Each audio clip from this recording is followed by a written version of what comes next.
Good evening, citizens of the world. Allow me first to apologize for this interruption. We do, like many of you, appreciate the comforts of everyday routine, the security of the familiar, the tranquility of repetition.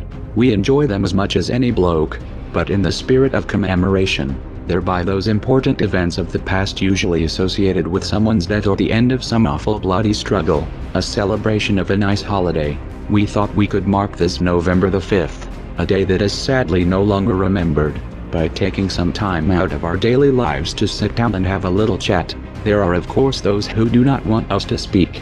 We suspect even now, orders are being shouted into telephones, and men with guns will soon be on their way. Why?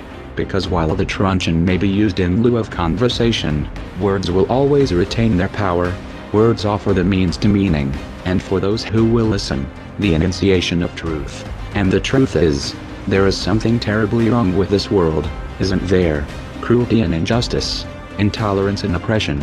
And where once you had the freedom to object, to think and speak as you saw fit, you now have censors and systems of surveillance coercing your conformity and soliciting your submission.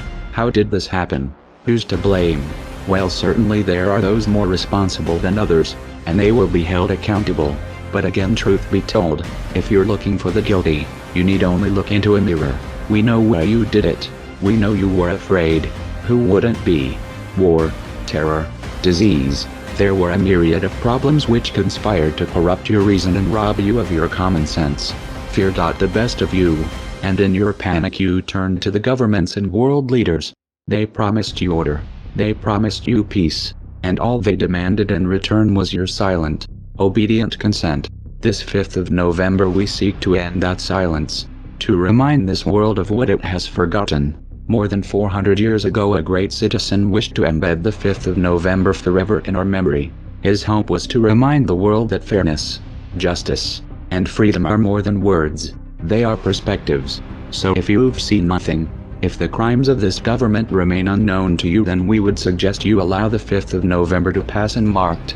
But if you see what we see, if you feel as we feel, and if you would seek as we seek, then we ask you to stand beside us this 5th of November, in cities all across the world, and together we shall give them a 5th of November that shall never, ever be forgot.